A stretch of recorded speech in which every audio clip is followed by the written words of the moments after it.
ایمل، میں تمہیں کسی اور کا ہوتے ہوئے نہیں دیکھ سکتا. تم آج رات اپنے 2-3 جوڑے کپڑے بیگ میں ڈال لینا. میں گاڑی لے کر آ جاؤں گا. ہم اسلام آباد ایک دوست کے گھر جائیں گے. وہیں ہمارا نکاح ہوگا. میں نے اپنے 3-4 دوستوں کو وہاں بلا لیا ہے. اس نے ایک ہی سانس میں فون پر ایمل سے کہا تھا. ٹھیک ہے اسد. رات 9 بجے وہ ایمل کو لے کر اسلام آباد اپنے ایک دوست کے گھر آ گیا، جہاں اس کے باقی دوست نکاح کے سارے انتظامات پہلے ہی کر چکے تھے. مولوی صاحب بھی ایک طرف صوفے پر بیٹھے تھے. بھابھی، آپ ایمل کو تیار کر دیں. اسد نے اپنے دوست برہان کی بیوی سے کہا تھا، جو ایمل کو کمرے میں لے گئی اور اس کا ہلکا پھلکا سا میک اپ کر کے اس کی آف وائٹ سوٹ پر اسے سرخ رنگ کا دوپٹہ اوڑھا تھا. وہ اتنی سی تیاری میں بھی بے حد حسین لگ رہی تھی. اسے باہر صوفے پر اسد کے پاس لا کر بٹھا دیا گیا. اسد نے ایک نظر اپنی ہونے والی دلہن پر ڈالی، جو معصومیت سے دوپٹہ گھونگھٹ کی شکل میں لیے بیٹھی تھی. اسد کا ایک دوست شاہ زیب گویا ہوا، مولوی صاحب نکاح شروع کر دیں. ابھی اس نے اتنا ہی کہا تھا کہ زور سے دروازہ کھلا اور 7-8 گارڈز ہاتھ میں بندوقیں لیے اندر داخل ہوئے، اور ساتھ ہی بہاج ہمدانی بھی سرخ چہرے کے ساتھ داخل ہوا. تمام گارڈز اسد اور اس کے دوستوں پر جھپٹے. بہاج ہمدانی نے ایک زوردار تھپڑ اسد کے منہ پر رسید کیا. تو کیا سمجھا تھا کہ تو یہاں چوہا بن کر شادی رچا لے گا اور مجھے پتہ نہ چلے گا؟ ابے کتے، میں تجھے چھوڑوں گا نہیں. اسد گارڈ سے اپنی بازوؤں کو چھڑانے کی کوشش کرتے ہوئے برایا تھا. بہاج ہمدانی نے اسے اس کی گردن سے پکڑ کر ایک زوردار مکہ اس کی ناک پر رسید کیا، جس سے اس کی ناک سے خون رسنے لگا. ایمل ایک طرف کھڑی خوف زدہ سی یہ منظر دیکھ کر بری طرح تلملا اٹھی اور بھاگتی ہوئی اسد کے پاس آئی. یہ گارڈ اس کی بازو پکڑ کر اسے دھکیلتا ہوا دوسری طرف لے گیا. بہاج ہمدانی نے اپنے گارڈ کو اسے چھوڑنے کا اشارہ کیا تو اس نے ایمل کی کلائی چھوڑ کر اسے خاموش رہنے کو بولا. گارڈز نے اسد اور اس کے دوستوں کو بری طرح سے پیٹنا شروع کر دیا. بہاج ہمدانی نے اسد کی یہ حالت دیکھی تو ایک زوردار قہقہا فضا میں بلند کیا. ایمل پوری طرح تلملائی تھی. بہاج ہمدانی اس کی کلائی زور سے پکڑتے ہوئے گارڈز کو رکنے کا اشارہ کیا. سنو لڑکی، اگر تم نے زیادہ شور مچایا تو تمہارے اس عاشق کو تمہاری آنکھوں کے سامنے ہی اس جہان پہنچا دوں گا. اس نے گارڈ سے بندوق پکڑ کر اسد کا نشانہ لیتے ہوئے کہا تھا. ایمل کا دل ہلکو آنے لگا. تم بس جیسا جیسا میں کہہ رہا ہوں ویسا ویسا کرتے جاؤ. تمہیں مجھ سے نکاح کرنا ہوگا. میں کبھی تم سے نکاح نہیں کروں گی. آخر کیا چاہتے ہو تم؟ وہ بری طرح چینکی تھی. بہاج ہمدانی نے اپنے گارڈ کو اشارہ کیا تو اگلے ہی لمحے پورے حال میں گولی کی آواز گونجی. گولی سیدھی اسد کے بازو پر لگی تھی. ایمل تڑپ کر رہ گئی. وہ اسد کی جانب بھاگنے لگی تو بہاج ہمدانی نے اس کا بازو زور سے اپنی مضبوط گرفت میں لیا. ابھی تو گولی بازو میں لگی ہے. اگر تم نے میری بات نہ مانی تو اگلی گولی سیدھی اس کے دل پہ لگے گی. مولوی صاحب، نکاح پڑھاؤ. مولوی صاحب خاموش، بے ساکت و بے حرکت خوفزدہ سے بیٹھے تھے. بہاج ہمدانی نے ایمل کو اس کا ہاتھ پکڑے صوفے پر بٹھایا اور خود بھی اس کے برابر میں براجمان ہو گیا. کہ تم ٹھیک نہیں کر رہے بہاج ہمدانی، اسد زور سے چینکا تھا. تمہیں سنائی نہیں دیتا مولوی؟ نکاح پڑھاؤ یا میں تمہارا جنازہ پڑھاؤں.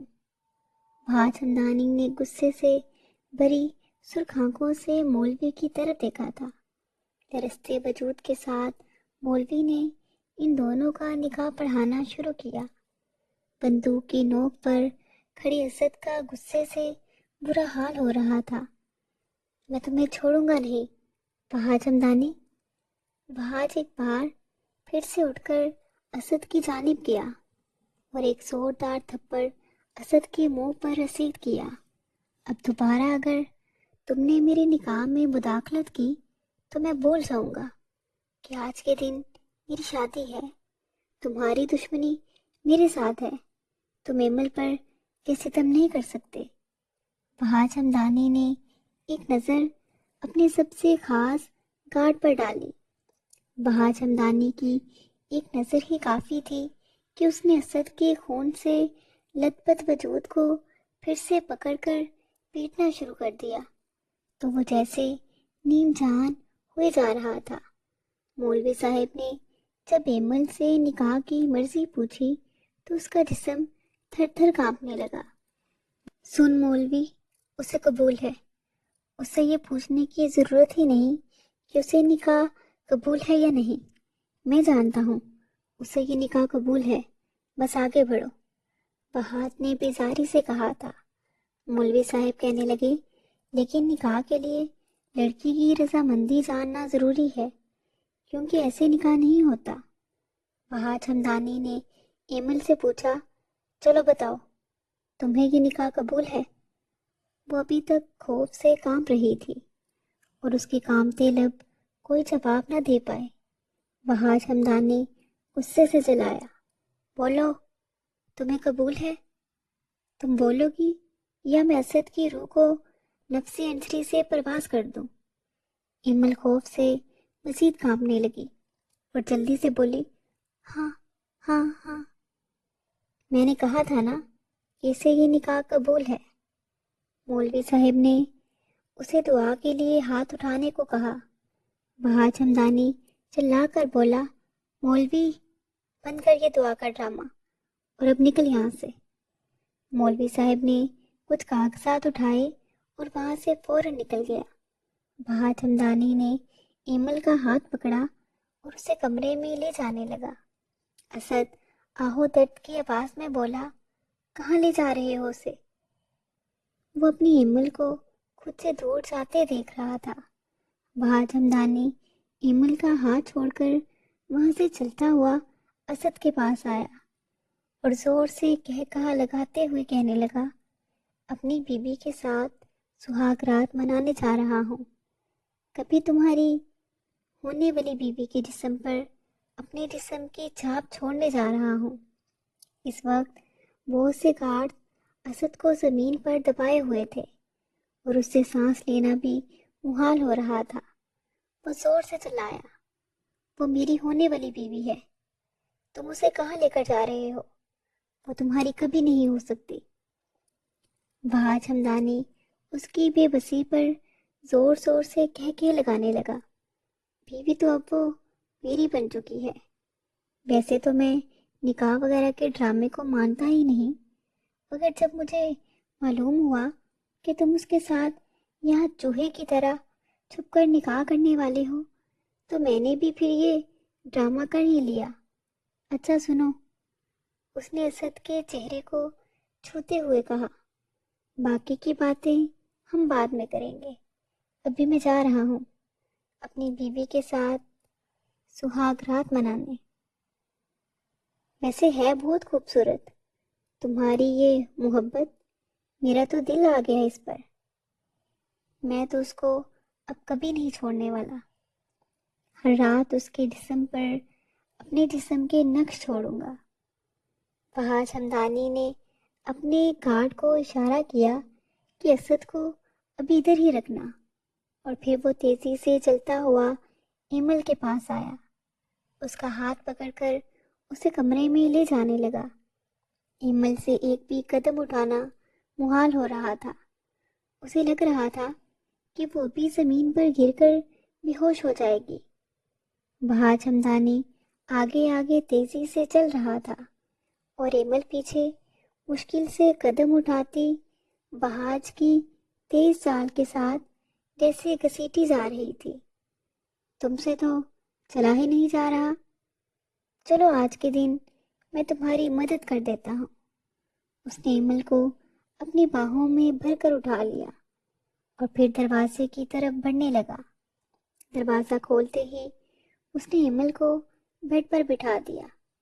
بیڈ پر بٹھاتے ہی جالی دار دوپٹہ سرک کر بیڈ پر گر گیا۔ بہاج ہمدانی چلتا ہوا واپس دروازے کی طرف آیا اور پھر دروازے کو لاک لگا دیا۔ پیچھے مڑ کر جب اس نے اس کا چہرہ دیکھا تو وہ اسے کوئی آسمانی ہو لگی تھی۔ اپنے دل میں وہ اس کے حسن کو داد دیے بغیر نہ رہ سکا۔ اس کے بھورے ریشمی ملائم بال، بڑی بڑی گھنگریالی پلکوں والی آنکھیں اور گلابی پنکھڑی جیسے ہونٹ، وہ تو جیسے اس کے حسن میں مدہوش ہو چکا تھا۔ وہ آج تک بہت سی لڑکیوں کو دیکھ چکا تھا اور بہت سی کے ساتھ راتیں بھی گزار چکا تھا، مگر ایسا معصوم حسن کبھی نہیں دیکھا تھا۔ وہ اس کے پاس آ کر بیٹھ گیا اور کہنے لگا، اب مجھے سمجھ آئی کہ وہ کم ساتھ تمہیں کیوں حاصل کرنا چاہتا تھا۔ ایمل تھر تھر کانپتے ہوئے کہنے لگی، میں یہاں نہیں رہنا چاہتی، پلیز مجھے جانے دے۔ وہ اس کے آگے ہاتھ جوڑ کر التجائیں کرنے لگی، پلیز میرے ساتھ کچھ غلط نہیں کریے گا، میں اب تمہارا شوہر ہوں اور تمہیں یہیں رہنا پڑے گا میرے ساتھ۔ میں اس نکاح کو نہیں مانتی، آپ نے زبردستی مجھ سے نکاح کیا ہے۔ نکاح کو تو میں بھی نہیں مانتا، چلو نکاح کے بغیر ہی صحیح، اس کمرے کی دہلیز سے تم باہر نہیں جا سکتی اب، کیونکہ میں تمہارا شوہر ہوں اور تم میری اجازت کے بغیر کہیں قدم بھی نہیں رکھ سکتی۔ اب بہاج ہمدانی نے اس کے ہاتھ کو مضبوطی سے پکڑا تو ایمل نے ایک جھٹکے سے اپنے ہاتھ کو کھینچ لیا۔ سنو لڑکی، مجھے مجبور نہیں کرو کہ میں تم سے زبردستی کروں، میں تمہارا شوہر ہوں اور مجھے میرا حق ادا کرنے دو۔ ایمل نے جب بار بار اپنی مزاحمت جاری رکھی تو اس نے اس کے دوپٹے سے ہی اس کے دونوں ہاتھوں کو باندھ دیا اور پھر اس کے جسم سے اس کی قمیض اتار دی۔ رفتہ رفتہ اس نے اس کے جسم کو کپڑوں کی قید سے آزاد کر دیا اور اس کے ساتھ ہی خود کو بھی آزاد کر گیا۔ اس نے اس کے جسم پر ہاتھ پھیرتے ہوئے اس کے گلابی ہونٹوں پر اپنے ہونٹ رکھ دیے اور پھر ان سے ہونٹ ہٹانا جیسے بھول گیا۔ وہ اس کے لبوں کو چومتا رہا، پھر اس نے اپنے ہونٹوں کو اس کی گردن پر رکھ دیا اور بوسو کنار کرتا رہا۔ ایمل مسلسل مزاحمت جاری رکھی تھی، مگر اس نے اس کے وجود کو اپنے طاقتور وجود سے قابو میں رکھا ہوا تھا۔ وہ نازک سی لڑکی اس کی مردانگی کے آگے بالکل تن کے جیسی ہی تو تھی۔ رفتہ رفتہ وہ اپنے لبوں کو اس کے پیٹ کی جانب لے آیا اور اسے چومتا رہا۔ اب وہ اس کی ٹانگوں کی جانب بڑھا اور اس کی ٹانگوں میں جگہ بنانے لگا۔ ایمل نے اپنی دونوں ٹانگوں کو زور سے بند کر لیا۔ بہاج ہمدانی اپنی ذرا سے قوت سے ہی اس کی ٹانگوں کے درمیان جگہ بنانے میں کامیاب ہو گیا تھا، مگر ایمل نے پھر سے اپنی ٹانگوں کو بند کر دیا۔ بہاج ہمدانی نے اب کی بار اس کی دونوں ٹانگوں کو کھول کر مضبوطی سے پکڑ لیا کہ ایمل کا تکلیف کی شدت سے برا حال ہو رہا تھا، اور پھر ایک ہی جھٹکے میں وہ اس کی گہرائیوں میں داخل ہو گیا۔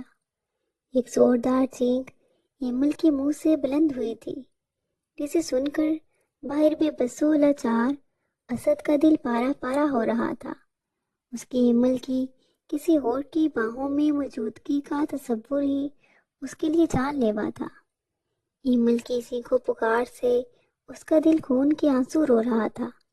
اس کی محبت پر کوئی اور قبضہ جمائے ہوئے تھا۔ بہاج ہمدانی نے اپنی رفتار بڑھا دی۔ وہ اپنی عمل کے دوران ایمل کے چہرے کا بخوبی جائزہ لے رہا تھا۔ جب وہ فارغ ہوا تو ایمل کے ساتھ ہی بیڈ پر دراز ہو گیا، جہاں وہ نیم جان سی پڑی سسک رہی تھی۔ صبح تک وہ ادھر ہی سویا رہا۔ صبح اٹھ کر اس نے عمل کے بے لباس جسم پر ایک کپڑا پھینکا، اور جب وہ کمرے سے باہر نکلا تو باہر سے کمرے کو لاک کر دیا۔ باہر جب اس کی نظر اسد پر پڑی تو ایک خوشی کی لہر اس کے وجود میں دوڑ گئی۔ اسد زمین پر الٹا بے سدھ سا پڑا تھا۔ وہ تیز تیز قدم اٹھاتا اس کے پاس آیا تاکہ جان سکے کہ وہ زندہ ہے یا مر چکا ہے۔